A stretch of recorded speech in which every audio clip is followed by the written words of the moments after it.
we are very passionate about CTV as the tactic. We activate a lot of CTV. Our clients win when they win more when they activate CTV. And to just kind of zoom in on a couple items you discussed. So marketers are often using the wrong playbook when measuring CTV. And I agree with a bunch of your points. I think part of that is that CTV is this big screen experience. It's the same ad experience to the consumer that linear and traditional TV is. Sit down on the couch with, maybe a family member, and you see sight, sound, and motion, 30-second ad. It's a great opportunity to build trust, and that's where a lot of our clients see success there. However, traditional TV is not really that measurable. It's more directionally measurable. And then on the flip side, people want to take this digital approach to CTV, but you can't measure clicks on your TV.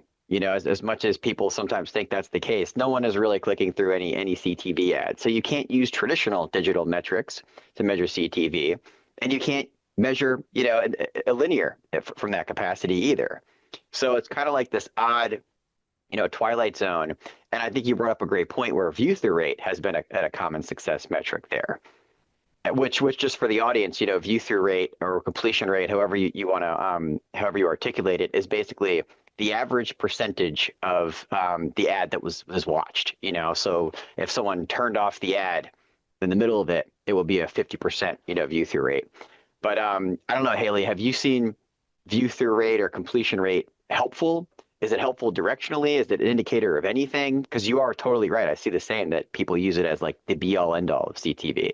Exactly, which I don't think that it should be used as an end all be all.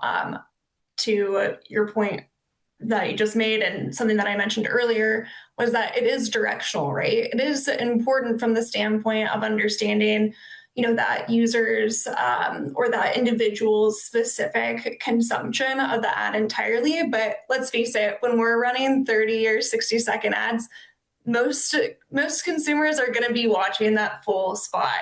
So do we use it? Should we use it as a success metric?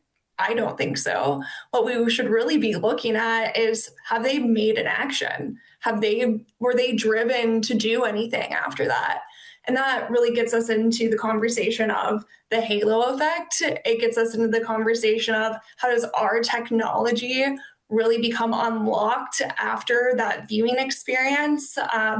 So a lot of really great and exciting things within the world of CTV that is really being executed on through Full Throttle's technology, and being able to see more and more through the technology that we're deploying.